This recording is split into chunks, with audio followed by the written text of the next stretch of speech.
Committee is meeting today for the consideration of H.R. 7443, the Combating Transnational Repression Act, H.R.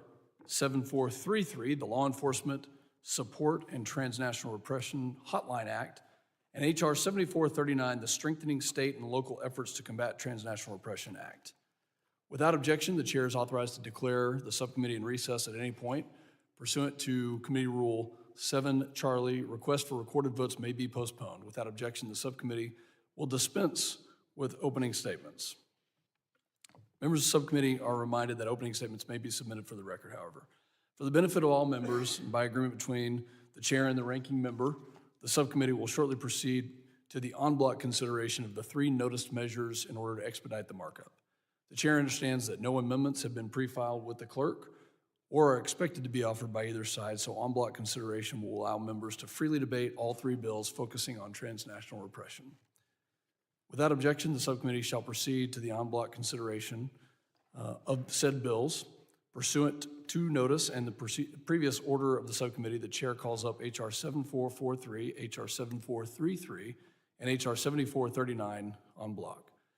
The bills were circulated in advance and printed copies are available.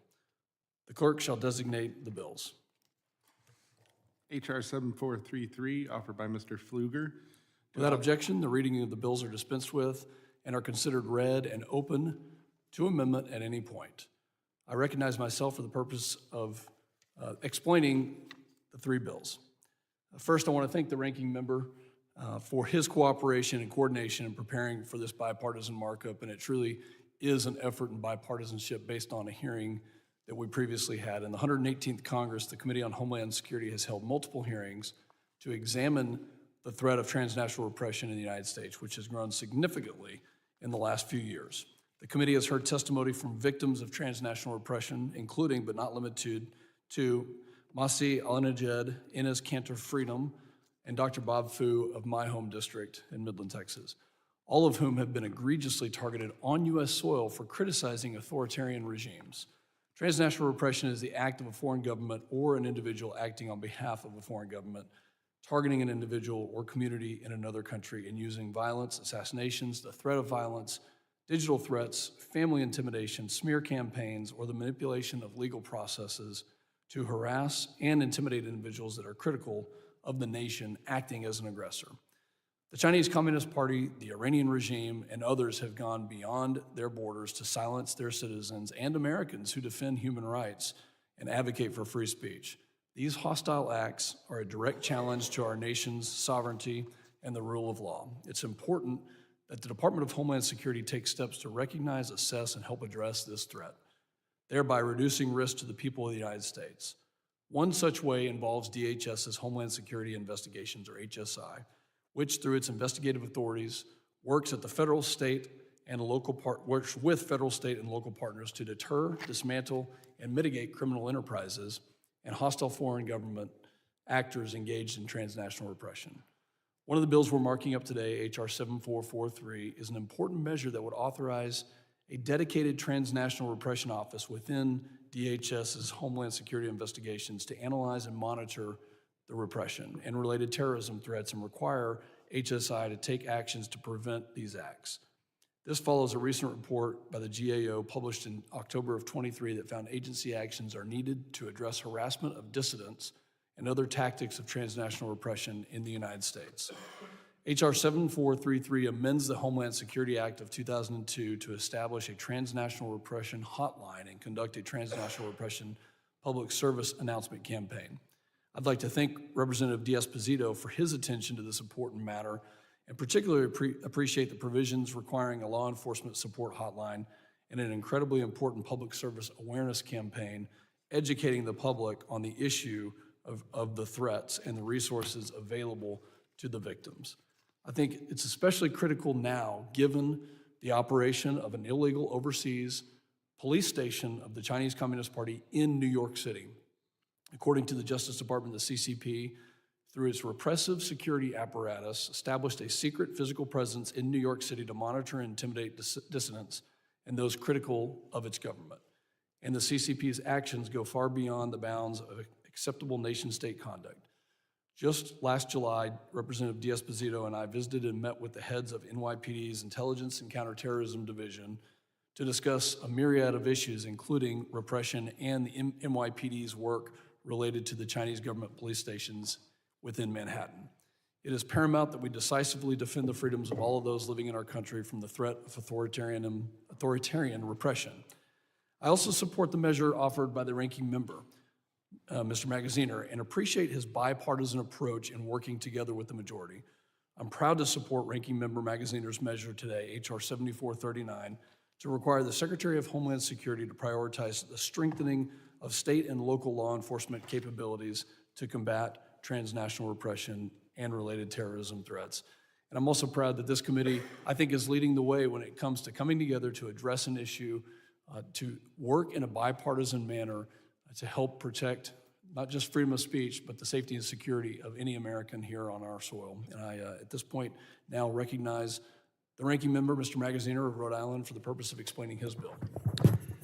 Thank you, Chairman. I want to thank Chairman Pfluger, Representative D'Esposito, Representative Goldman, and the rest of the subcommittee for their bipartisanship and collaboration on this important issue. And I want to offer a warm welcome to our new colleague, Representative Tom Suozzi, who is no stranger to Congress, but is joining the CTI subcommittee for his first meeting. And I know we all look forward to working with you in the year to come. So thank you very much, Representative Suozzi. In America, we believe in free speech and open debate. Unfortunately, in many places around the world, those who dare to speak out are met with harassment, imprisonment, and violence. We saw a horrifying example of this just a couple weeks ago with the killing of Alexei Navalny, leader of the Russian opposition party, by the regime of Vladimir Putin. And as we've heard during this subcommittee's hearing on transnational repression last month, repressive governments are not content to target dissidents in their own countries, but also threaten those who are seeking safe harbor here in the United States as well. We heard from Enes Kanter Freedom about the Turkish government's campaign of transnational repression. And we heard from Dr. Bob Fu, founder and president of the China Aid Association, about the CCP's multifaceted transnational repression campaign. Last year in the full Homeland Security Committee, we heard the story of Mahsa El-Nejad, an Iranian journalist and women's rights activist who lives in the United States, about the brazen assassination plot she survived, launched by agents of the Iranian government. And from public reporting, we have heard chilling developments like the attempted assassination of a Sikh activist living in the United States at the direction of the Indian government, and the arrest of individuals in New York City charged with operating a secret police station at the behest of the Chinese Communist Party. These are just a few examples. During our subcommittee hearing, we learned from Freedom House, a research organization focused on transnational repression, that there were at least 854 direct physical incidents of transnational repression around the world from 2014 to 2022. Today, our subcommittee is taking action and sending a message to governments around the world, friend or foe alike. Do not target people with harassment and violence for exercising their free speech, especially not here in the United States. We will not tolerate it. Today, we are considering 3 important bills to help crack down on transnational repression in the United States.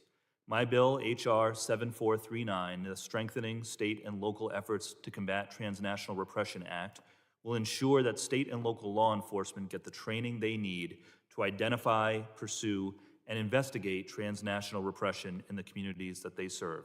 State and local law enforcement agencies are often the eyes and ears best suited to identify and disrupt transnational repression, but they need the training in order to do so. Under this bill, DHS will establish a transnational repression threat training program for state, local, tribal, and territorial law enforcement agencies, including through fusion centers. I want to thank Chairman Pfluger and Representatives D'Esposito and Goldman for co-sponsoring this bill. I am also proud to be an original co-sponsor of the other 2 bills being considered today. Chairman Pfluger's legislation ensures that diaspora communities in the United States are protected from oppressive governments abroad.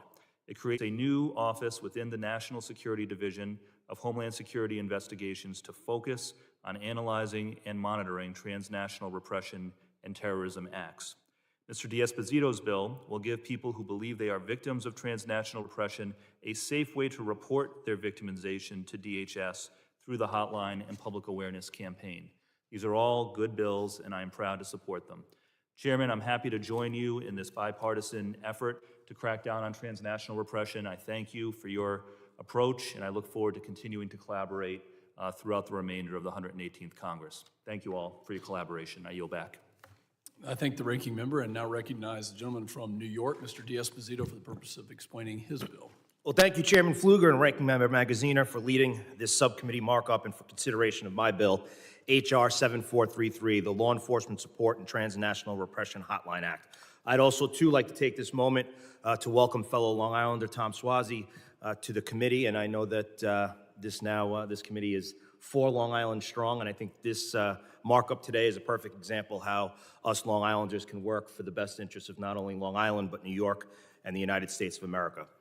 As the chairman previously highlighted, we have seen multiple instances in the last few years where malign nations and their actors, like the Chinese Communist Party and Iran, and nations who are supposed to be our allies, like Turkey and India, conduct acts of transnational repression within our borders that are designed to target Americans and to suppress free speech.